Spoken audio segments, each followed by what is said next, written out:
고린도전서 8장 7절부터 13절까지입니다.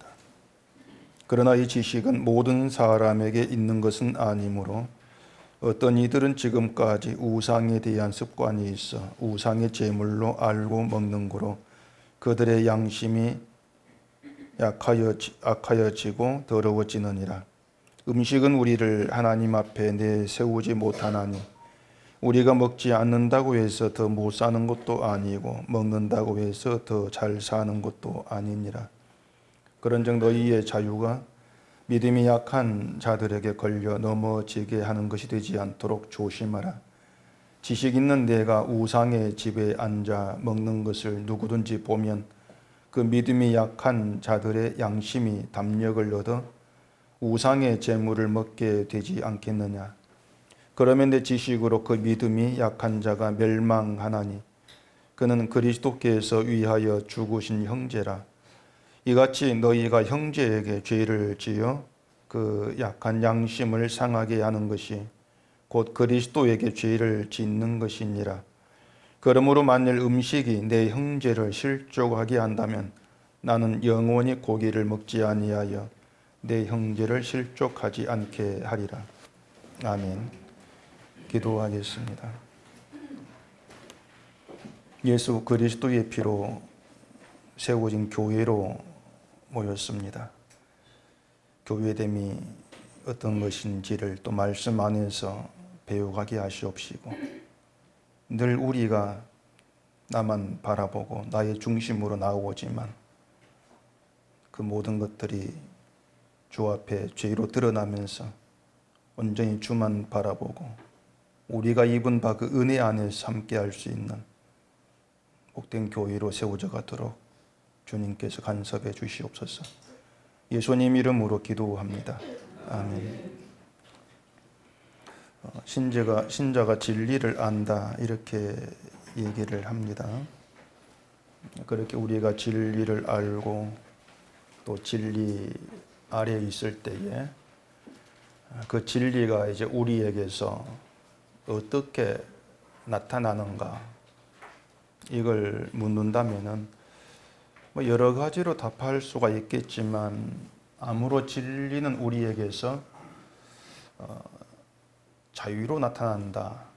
뭐 이렇게 얘기하는 게 훨씬 더 실제적이 아닌가 그런 생각이 좀 듭니다. 예수님께서 진리가 너희를 자유하게 한다 이렇게 말씀을 하셨잖아요. 진리가 너희를 자유하게 한다고 하셨으니까 우리가 진리 아래에 있다면 그 진리에 의해서 자유하게 된다 이렇게 얘기할 수가 있는 겁니다.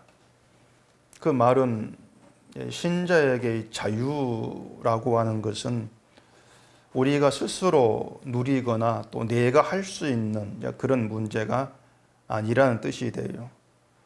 만약에 자유가 우리 스스로 누리고 또 살 수 있는 그런 것이라면은 진리가 너희를 자유하게 한다 그런 말씀을 하실 필요가 없죠. 그냥 너희가 자유해라 이런 말 한마디면 되는 일이 되는 겁니다. 그래서 진리가 자유하게 하는 것이라면은 자유는 우리에게 불가능한 문제다. 그렇게 생각을 하셔야 합니다. 그 말은 이 자유라고 하는 것에 대해서 쉽게 생각지를 마시라는 거예요.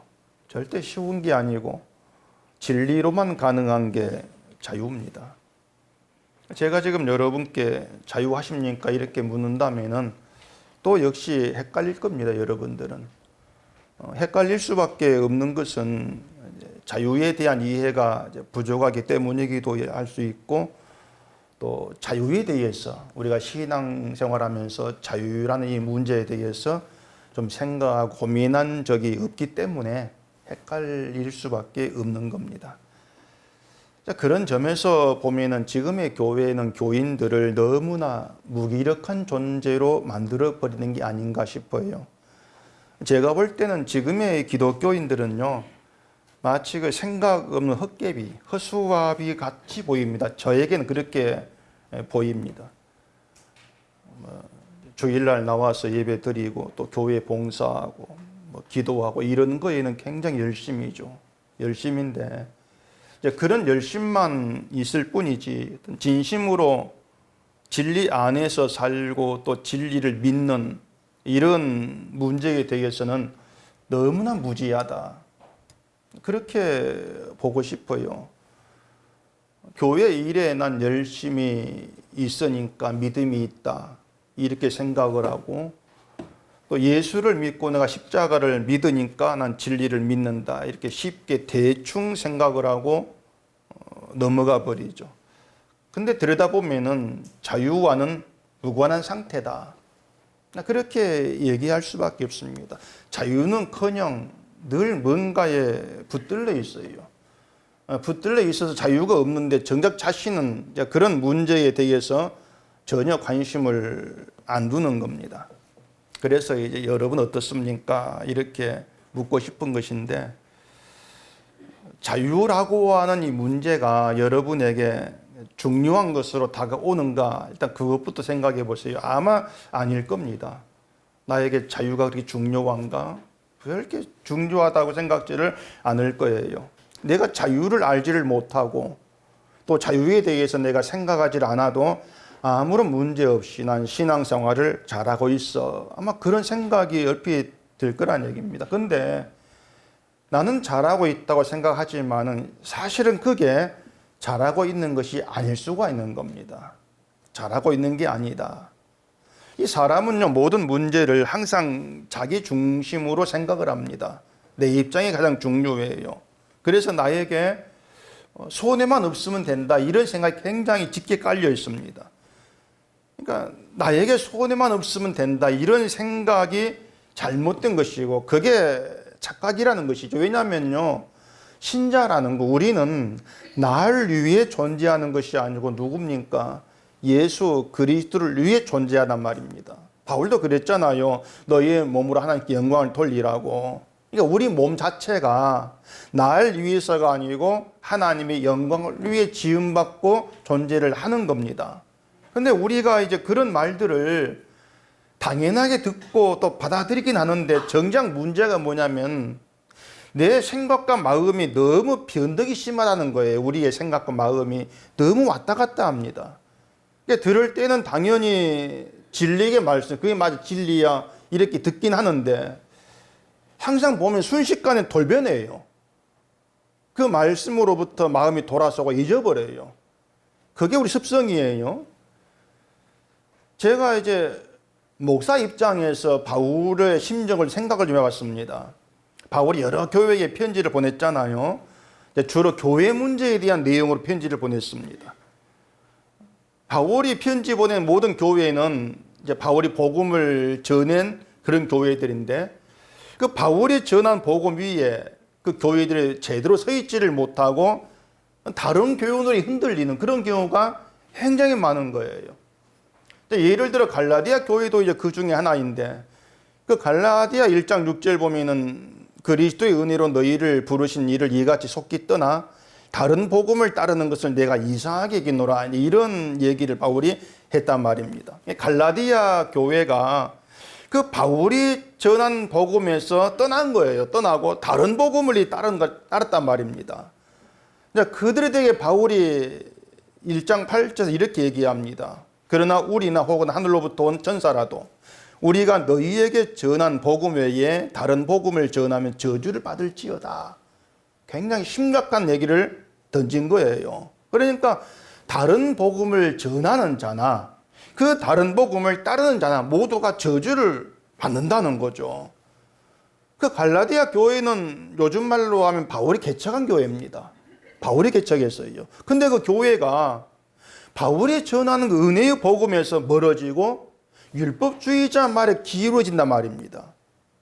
그래서 너희를 저주받는다 이렇게 얘기하고 있는데 그런 말을 한 바울의 심정이 어떻겠냐는 얘기예요. 갈라디아 교회가 바울의 적대 원수도 아니고 말입니다.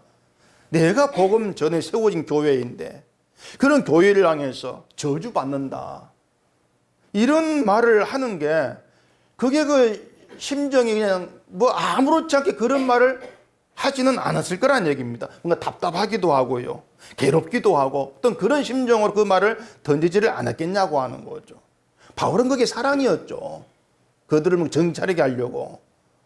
그러니까 다른 사람도 아니고 바울이 전한 복음을 받았고 그걸 믿었는데, 그런 교회가 어떻게 율법주의자들, 다시 말해서 믿음을 행함으로 얘기하는 그런 사람들이에요. 그 말 듣고 돌변에 돌아서냐 그 말입니다. 어떻게 돌아서느냐. 그게 바로 사람 마음이에요. 그것이. 그게 사람 마음이다. 나는 안 그렇다 그렇게 생각할지 모르겠지만 그건 여러분 자기에 대해 모르고 있는 겁니다.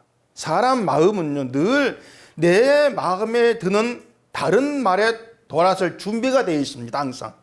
그게 우리 준비 자세예요. 그런 변덕쟁이입니다. 인간이란 존재 자체가. 이렇게 하면 저울질해 보세요. 여러분에게 별로 호의적이지 않은 사람이 있는데 그가 하는 말이 복음이에요.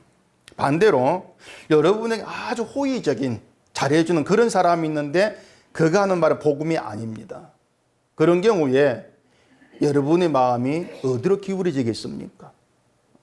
복음 쪽이겠습니까? 나에게 호의적인 사람 쪽이겠습니까? 제가 또 장담합니다.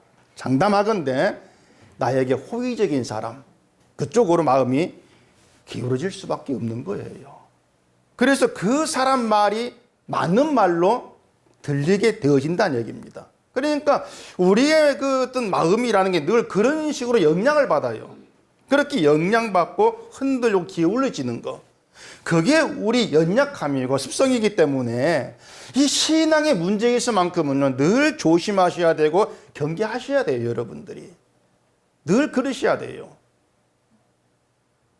그래 저는요, 일주일에 한 번 여기 나와 예배 드리고 설교 듣고 돌아가가지고 신앙생활 된다. 저는 그건 거짓말이라고 봅니다. 불가능해 그래가지고요. 그냥 일주일에 그냥 평소에 살아가다가 별 생각 없이 주일날 예배당 나와 설교 듣고 돌아가는데 신앙생활 되어져. 그런 건 없는 겁니다. 제가 늘 말씀드리지만은 매일 고민하셔야 되고요. 내 신앙 문제 심각성을 가지고서 우리가 들여다보셔야 돼요. 그게 없이 난 예수를 믿어 그런다는 것은 일주일에 한 번 예배 드리는 것으로 자기를 정당화시켜버리는, 그걸 신앙의 전부로 여겨버리는 그러한 거에 지나지를 않습니다. 그게 착각이고 그게 잘못이라는 겁니다. 제가 말씀드리는 게 자꾸 좀 분위기를 무겁게 만드는 것처럼 이제 느낄지 모르겠는데, 분위기를 무겁게 만든 것이 아니고요. 정말로 제가 몇 번 생각을 하고 고민해봐도 중요한 문제예요. 아무리 생각해도 일주일에 살아가면서 그냥 세상에 묻혀 살다가 한 번 와서 예배 드리러 가는 것으로 신앙생활 된다? 저는 절대 안 된다고 생각이 됩니다. 여러분 될지 모르겠지만 저는 안 돼요. 자유에 대한 문제 예외가 아닙니다. 근데 바울이 자유에 대해서 9절에 이렇게 얘기를 합니다. 그런즉 너희의 자유가 믿음이 약한 자들에게 걸려 넘어지게 하는 것이 되지 않도록 조심하라. 이런 얘기가 있는데, 내 자유가 있어. 내 자유가 누군가를 걸려서 넘어지게 하는 걸림돌 될 수 있다 그 말입니다. 나의 자유가. 그래서 자유는 난 자유자야, 이러는 것으로 되는 게 아니에요. 난 내 마음대로 모든 걸 할 수가 있어. 그걸 자유로 말하지를 않는 겁니다. 그러니까 내가 정말 진리로 인해 자유하는 신자라면 그 자유가 나에게서 어떻게 나타나는가에 대해서 생각해 봐야 한다는 겁니다. 자유의 문제는 생각보다 여러분 신앙과 깊이 연관되어 있습니다. 그래서 바울이 자유를 두고 조심하라, 이런 말로 충고를 하고 있는 거예요. 먼저 바울이 말하니 믿음이 약한 자, 이걸 한번 생각해 보십시다. 믿음이 약하다는 것을 이제 주로 마음이 원이로 돼 육신이 약하다, 이런 말을 적용해 가지고 생각을 많이 합니다. 내 마음으로는 뭔가를 하고 싶은데 이제 그걸 실천하지 못하는 것을 믿음이 약한 거, 그렇게들 적용해서 얘기를 하죠. 가령 내가 담배를 끊고 싶은데 끊지 못하는 거, 뭐 그런 것이나 내가 헌금 많이 하고 싶은데 막상 하려니까 아까와 사지를 못하는 뭐 그런 것이나, 내가 화를 내지 않아야 되겠다 결심을 했는데 막상 어떤 문제가 닥치니까 화를 참지 못한 이런 것들, 그런 것들을 가지고 믿음이 너무 약해서 그래, 그런 생각들을 하는 겁니다. 근데 그걸 뒤집어 생각하면요, 마음 먹은 대로 실천한다, 그런 그것은 믿음이 강한 거, 이렇게 인정돼 버린다는 얘기예요. 내 마음 먹은 대로 한다면은, 내가 담배 끊자고 결심했어요. 근데 끊었어요. 그럼 그게 믿음이 강한 거, 그렇게 되어버린다는 얘기입니다. 내가 결심한 대로 헌금하고 화 참고, 그런 게 믿음이 강한 것으로 둔가해 버리는 것이죠. 여기에다가 제 유혹을 이기고 선하게 상을 보태는 거죠. 아마 믿음을 그런 식으로 얘기를 해도 거의 모든 사람 당연히 그게 맞는 말 이렇게 받아들일 거예요. 그래서 제가 지금의 기독교인들이 헛개비다, 정말 생각 없는 허수아비다, 좀 노골적으로 이렇게 말씀을 드린 겁니다. 그런 말들은요, 조금만 생각해 보면 허점을 발견할 수가 있는 거예요. 허점이 거기 뭐 가득하죠. 다른 건 다 접어두고요, 믿음이 강하다는 걸, 죄의 유혹을 이기는 거, 그렇게 생각해 보세요. 그러면은 믿음이 강한 사람 있겠습니까? 죄의 유혹을 이기는 게 믿음이 강한 거라면은, 믿음이 그런 식으로 믿음이 강할 사람이 없는 거예요. 어느 누구도 죄의 유혹을 이기지를 못합니다. 죄의 유혹을 이기는 것은 뭐 돈 유혹을 물리친다거나 뇌물 받지 않는다고 뭐 아는 거, 횡령 뭐 안 하는 거, 뭐 10일 철저히 하는 거, 교회문 안 빠지는 거, 그런 것을 얘기하는 게 아니에요. 자, 가장 간단히 생각해 봅시다. 우리에게 탐심이 있습니다. 탐심이 죄입니다. 그 탐심의 유혹을 이길 사람이 있겠습니까? 없잖아요. 아무도 없어요. 그럼 무슨 말이 됩니까? 결국 믿음이 강하다고 할 사람은 없다, 이 뜻이 되는 거예요. 아무도 없는 거예요. 그게 정답이에요. 바울이 믿음이 약한 자를 얘기를 하고 있는 것은 자유가 있는 그들은 믿음이 강하다, 이렇게 이제 나누는 것이 아니고 몽땅 다 약하다는 겁니다. 한마디로 말해서요, 믿음이 강하다고 할 수 있는 분은 예수님밖에 없어요. 그렇게 보시면 돼요. 예수님뿐이다. 물론 로마서에 보면은 바울이 또 믿음이 강한 자에 대한 얘기를 하긴 합니다. 한번 볼까요? 로마서 15장 1절에 나오거든요. 믿음이 강한 우리는 마땅히 믿음이 약한 자의 약점을 담당하고 자기를 기쁘게 하지 아니할 것이라. 자, 이렇게 믿음이 강한 우리를 얘기하고 또 믿음이 약한 자, 이런 얘기를 하죠. 믿음이 강한 우리는 사도를 얘기합니다. 사도들. 근데 바울이 나는 사도이기 때문에 믿음이 강하고 너희는 사도가 아니어서 믿음이 약하다, 이런 취지로 하는 말은 아닌 거예요.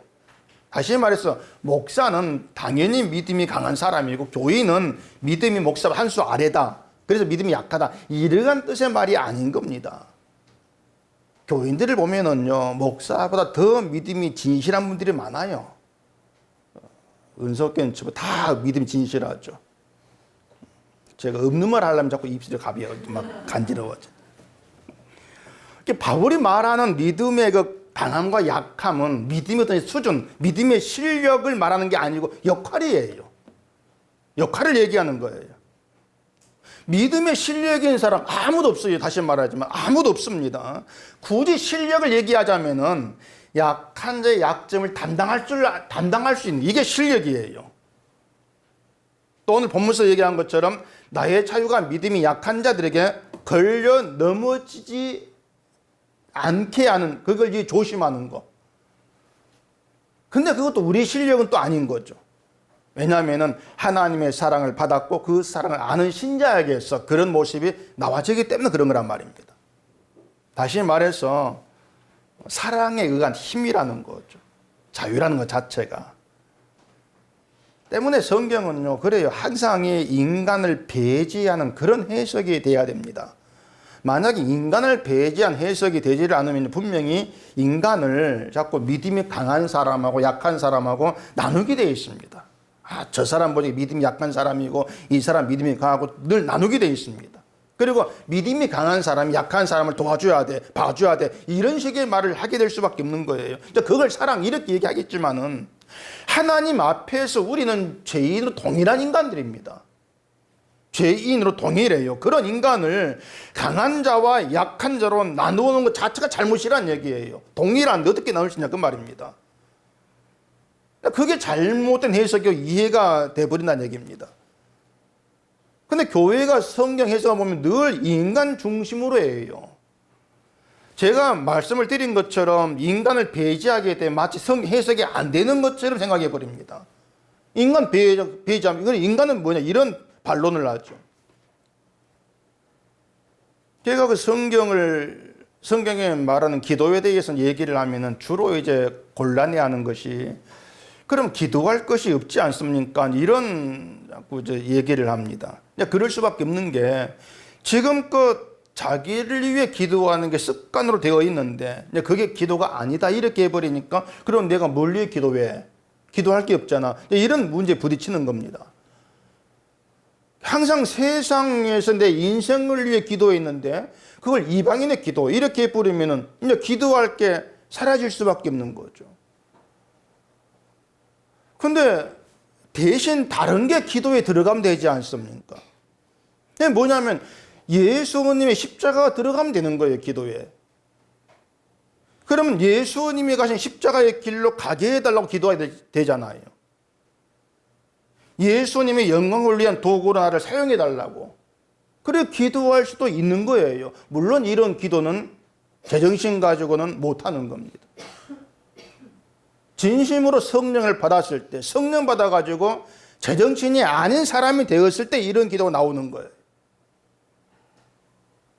이처럼 성령 받아 제정신이 아닌 사람, 이런 사람을 두고 믿음이 강하다 이렇게 표현할 수가 있단 말입니다. 다시 말하지만 믿음이 강하다고 하는 것은 우리가 생각하는 그런 실력 그런 걸 의미하는 게 아닌 거예요. 자식이 뭐 말썽 부리고 시험 빵점 막 그래도 웃으면서 교회 나오고 봉사하고 그런 게 믿음에 강한 게 아니란 얘기입니다. 이런 말이 뭘 의미하는가 하면은 교회에서 뭘 하든지 간에 신자는 그걸로 평가되지를 않는다는 거예요. 그걸 놓치지를 마시라는 얘기입니다. 내가 뭘 하든지 간에 그걸로 평가되지 않는 관계, 그게 예수의 몸의 관계로 모이는 교회가 되는 거예요. 교회가 그리스도의 몸이다. 모르는 게 아니지 않습니까? 모르는 게 아닌데 분명히 지식이 있는데 근데 왜 자꾸 그 몸의 관계를 허무는 그런 모습들이 보이냐는 얘기죠. 왜 자꾸 그렇게 보이느냐.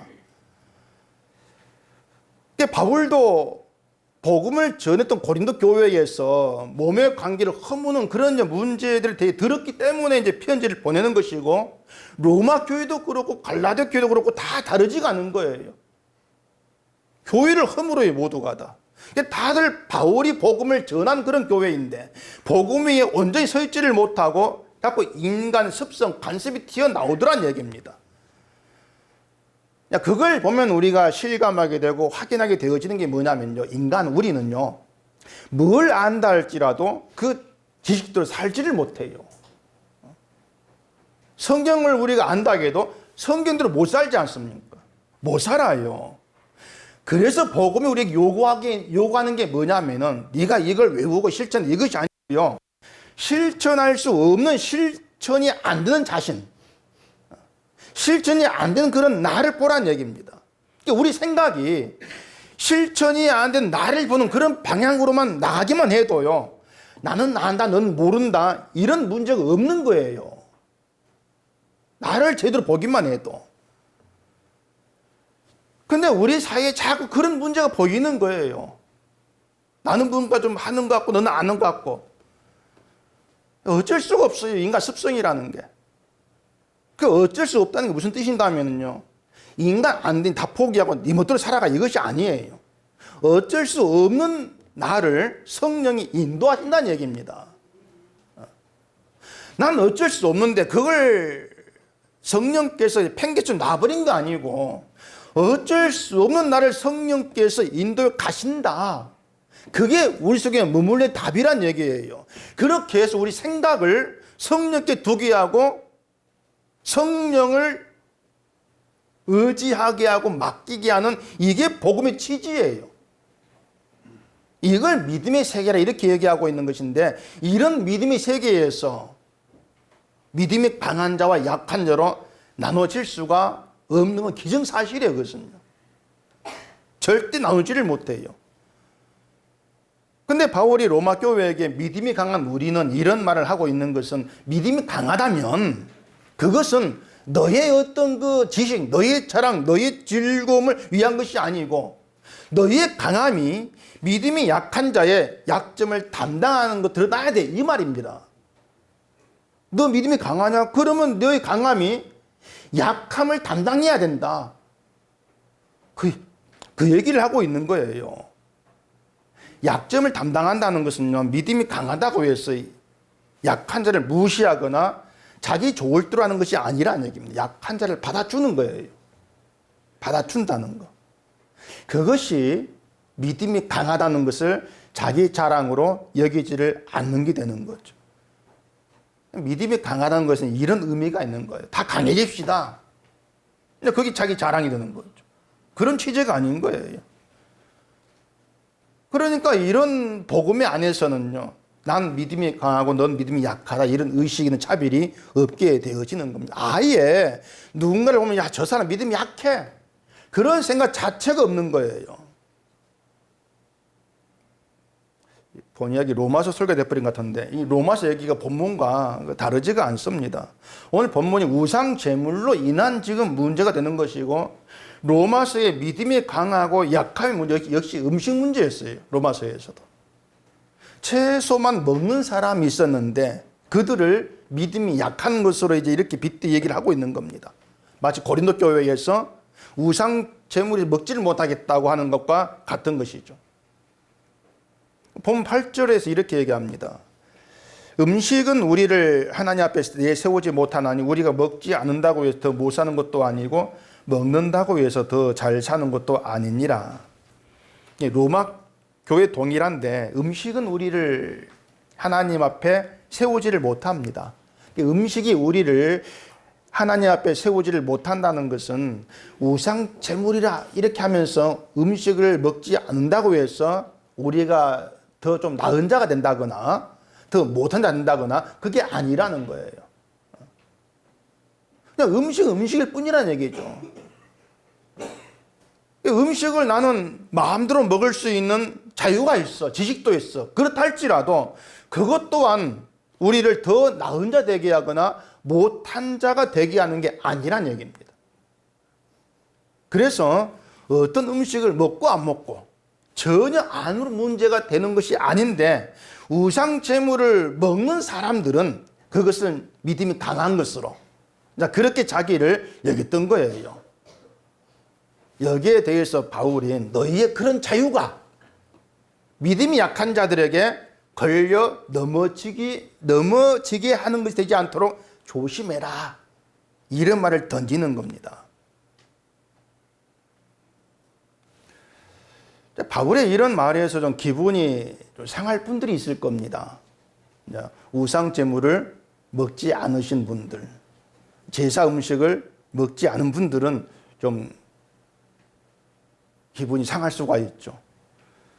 기독교 전통은 제사 음식을 먹지를 않죠. 그래서 믿지 않는 집안 시집가도 구박을 받으면서까지 제사 음식을 이제 먹지 않고, 어떤 경우는 음식도 안 만들어요. 우상 안 섬기겠다고. 이제 그걸 믿음을 지키는 것으로 이제 생각을 하는 거죠. 그렇기 때문에 그 기독교 전통 안에서는 우상 제물을 먹는 건 믿음이 약한 거예요. 타락한 거예요. 구박받으면서 안 먹는 게 믿음이 강한 거예요. 뭐 어버치나 며치나 둘 똑같은 것인데, 하나님 앞에서 우리를 내세우지도 못하는 그런 음식 문제, 이걸 가지고 믿음이 강하다 약하다 서로 싸우는 게 똑같다는 얘기입니다. 근데 우상제물 때문에 발생한 문제가 있습니다. 그게 뭔가 하면 7절에 이제 얘기를 합니다. 그러나 이 지식은 모든 사람에게 있는 것이 아니므로 어떤 이들은 지금까지 우상에 대한 습관이 있어 우상의 제물로 알고 먹는 거로 그들의 양심이 약하여지고 더러워지느니라. 또 뒤 10절에서 지식 있는 내가 우상의 집에 앉아 먹는 것을 누구든지 보면 그 믿음이 약한 자들의 양심이 담력을 얻어 우상의 재물을 먹게 되지 않겠느냐, 이렇게 얘기하죠. 우상에 대한 지식이 있어서 먹을 수 있는 사람들, 이걸 바울은 자유로 얘기를 하고 있는데, 자, 그렇게 우상 재물에 대한 자유가 있는 사람들이 우상의 집에 앉아가지고 음식을 먹는단 말입니다. 근데 그것을 우상 재물을 먹으면 안 돼, 이런 습관인 사람들이 그걸 봐요. 보고 마음에 생각하기를 저들도 먹는데 나라고 먹지 못할 게 뭐냐, 그런 생각으로 먹게 될 수가 있다는 얘기입니다. 가령 목사인 제가 어디 가까이 가가지고 절밥 먹는다, 그냥 그걸 박 집사님이 봐요. 다 전부 다 보고, 목사가 저래서 절밥 먹네, 괜찮은가 보다, 나도 먹어요. 그냥 그런 일이 있을 수가 있다고 한 얘기죠. 그러니까 저건 우상 제물이면 꺼림칙이에, 그런 생각이 있으면서도 저 사람 먹으니까 따라서 한다는 겁니다.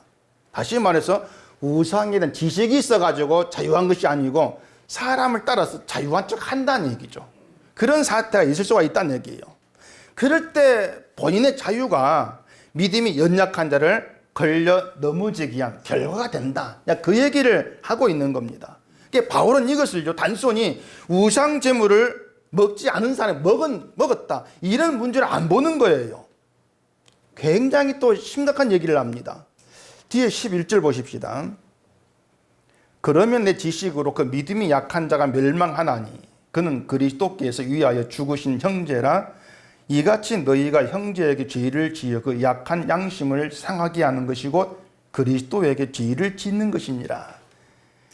믿음이 약한 자가 우상 제물을 먹게 된 것을 멸망으로까지 얘기를 해버립니다. 멸망으로까지. 그리고 사람이 아닌 그리스도에게 죄를 짓는 것이다, 그렇게 얘기합니다. 심각한 결과를 초래한 얘기죠. 그러니까 우리가 생각할 때는 별것 아닌 문제예요. 난 내 자유로 내가 먹었어, 저 사람 따라 먹었네, 나 어쩌라고. 별것 아닌 그런 문제인데 그게 바울은 멸망과 죄의 문제로 얘기를 하고 있는 거예요. 왜 그런가 하면은요, 그 믿음이 약하다고 한 그 사람이 그냥 어떤 같은 교회에 대한 교인이 아니고 예수께서 그 사람을 위해 죽으신 형제라, 그 때문이란 말입니다. 형제다. 그리스도께서 그 형제를 위해 죽으셨다고 하는 거예요. 이것이 우리에게 말해주는 게 뭐냐면요, 신자가 신자를, 서로를 어떤 시각에서 바라봐야 되느냐, 그겁니다. 어떤 시각으로 봐야 되느냐. 구절서 바울이 조심해라, 이런 말 하지 않습니까? 조심해라. 너의 자유에 걸려서 넘어진 형제가 없도록 조심하라는 겁니다. 근데 조심한다는 게 좀 애매하게 들릴 수가 있어요. 차 조심하라거나 운전 조심하라거나, 이건 이해가 되죠. 나의 자유, 나의 지식이 믿음이 연약한 자를 넘어지게 하는 되지 않도록 조심해. 그럼 어떻게 조심해야 되겠습니까? 뭘 어떻게 하면 조심하게 되는 거예요? 어떻게 해야 되겠어요?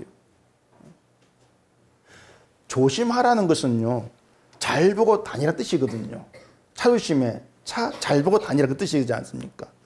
바울이 말한 조심하라는 거, 잘 보란 얘기예요. 잘 봐.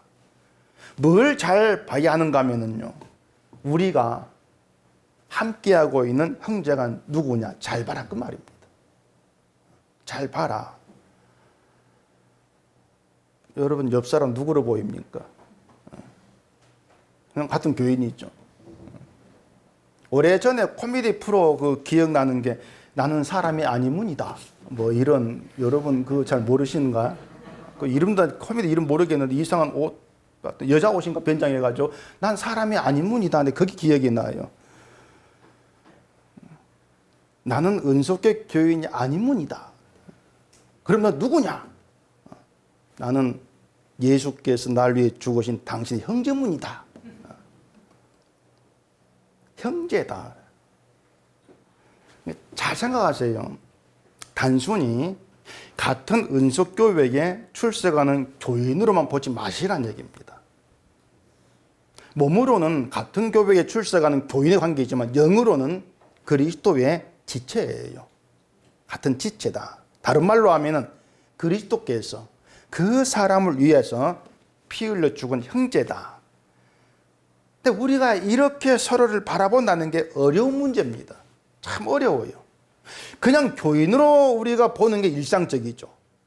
그 말은요, 그만큼 우리가 예수 그리스도께서 우리를 위해 피 흘려 죽으셨다, 이런 문제에 대해서 뭔가 잘 알고 또 깊이 생각하는 것 같은데 실상 아주 둔하고 관심이 희미하다, 이런 의미가 되어지는 겁니다. 내 스스로가 예수께서 나 같은 자를 위해 죽으셨다, 이 문제 내가 둔해요. 내가 둔하니까 다른 사람도 예수께서 그를 위해 죽은 형제다, 이런 시각으로 보기가 힘들어져요. 자유는 내 마음대로 내 하고 싶은 대로 내 멋대로 사는 걸 얘기하지 않는 겁니다. 자유는 예수님이 십자가에 다 이루신 그 일에 나를 맡기는 거예요. 그게 자유예요. 다시 말해서 신앙 기준이 내가 아니고 예수님이라 그 말입니다. 이걸 이리 생각하시면 돼요. 신앙 기준이 내가 되면은요, 내가 한 일을 늘 생각합니다. 내가 한 일, 내가 얼마큼 했지, 내가 뭘 했지, 성경 몇 장 보고 기도 얼마나 했고 봉사 얼마큼 했지, 그렇게 늘 내가 한 일을 따져 묻게 돼요. 생각하게 되어지고. 그렇게 따지기 때문에 믿음이 강하고 약한 것도 내 멋대로 한 걸 가지고 나누게 되어버린다는 얘기예요.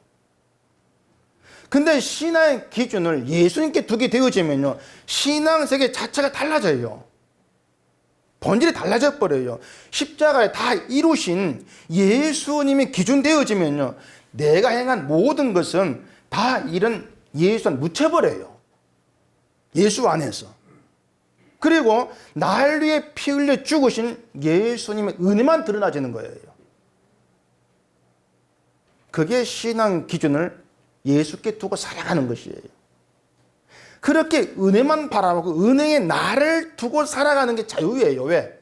나를 보고 저울질하고 따지는 게 없단 말이에요. 그게 자유예요. 내가 뭘 행했는지 행함 여부나 정도를 비교 따지는 거, 이게 없으니까 신앙 자체가 가벼워지는 것이죠. 뭘 해야 인정받는 것도 아니고요, 또 뭘 해서 인정받으려고 하는 것도 없고 말입니다. 지식이 나를 가치 있게 하는 것도 아니면 알죠. 그게 자유예요. 그래, 자유는 내가 성경 공부하고 지식을 가져 누리는 것이 아니고 예수께서 우리에게 가져다 주신 것입니다. 그게 자유예요.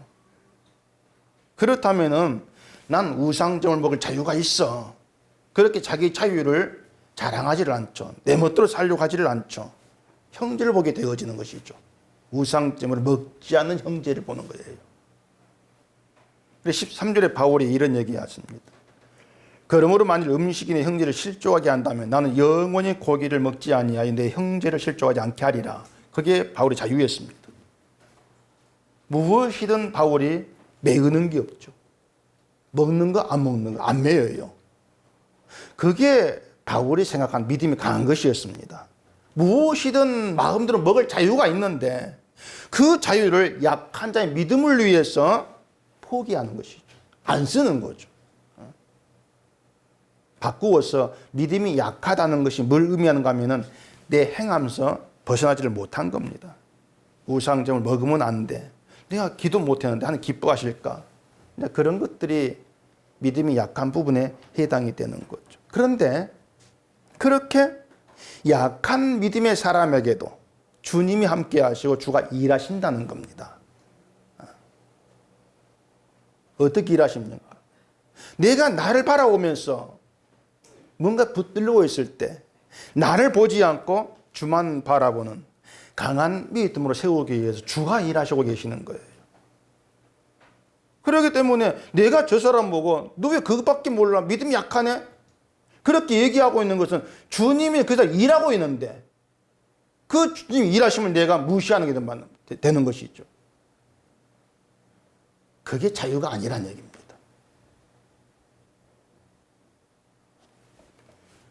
그래서 뭔가 안다는 사람들, 뭐 자유가 있다는 사람, 이 사람들이 야, 넌 아직도 우상찜을 그걸 뭐 안 먹으려고 그래 고집하고 있어. 그건 성경 모르는 거야.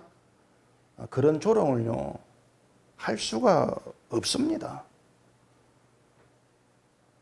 성경을 모른다고 타박한 그 사람이 실제로는 예수님이 그를 위해 피를 흘려 죽은 형제라는 겁니다. 내가 타박한 그 사람이. 이것이 그리스도께서 피 흘려 세운 교회의 참된 의미가 돼요. 신앙 좋은 사람만 위해서 피 흘리신 것이 아니고요. 믿음이 연약한 자를 위해서도, 성경을 아무것도 모르는 자를 위해서도 피 흘려 죽으셨고, 그 사람을 위해서 주님이 일하시고 자유감이 있는 길로 인도해 가시고 간섭하시고, 그런 세계 속이라 붙들려 들어와 있는 것입니다. 그래서 마지막으로 제가 여러분께 드릴 말씀은 서로 조심합시다. 말 조심하고 행동 조심하라는 것이 아니고 예수님의 은혜에 온 마음과 우리의 뜻을 두자는 것입니다. 서로를 바라볼 때에 예수 그리스도께서 위하여 죽은 형제다, 그 시각이 있어야 되고요. 내가 볼 때는 신앙의 별것 아닌데, 근데 그 사람을 위해서도, 그 형제를 위해서도 주님이 지금도 일하여 간섭하신다, 그 사실을 놓치지를 마시라는 얘기입니다. 그게 서로 조심하는 거예요. 예수께서 날 위해 죽으셨다, 그 믿음으로 서로를 보는 거. 그렇게 조심하는 가운데 우리가 그 은혜에 주님이 일하심에 복종되어지기를 바랍니다. 기도하겠습니다. 우리 아버지 하나님, 우상 제물의 문제였는데 들여다보니까 교회의 문제, 예수 그리스도의 몸의 문제로 우리에게 다가오지게 됩니다. 우리가 늘 뭔가를 안다고 착각을 하고 있고, 뭔가를 믿는다고 착각을 하고 살아갑니다. 우리가 알고 있는 모든 것, 내가 믿는다고 하는 모든 것, 이 모든 것이 결국 예수 그리스도 안에서는 헛된 것임을 알게 하시고, 늘 주님께서 우리 베푸신 은혜, 그 사랑 안에서 나를 바라보고 또 형제를 바라보는 저희 시각이 되어지도록 주님께서 붙들어 주시옵소서. 예수님 이름으로 기도합니다. 아멘.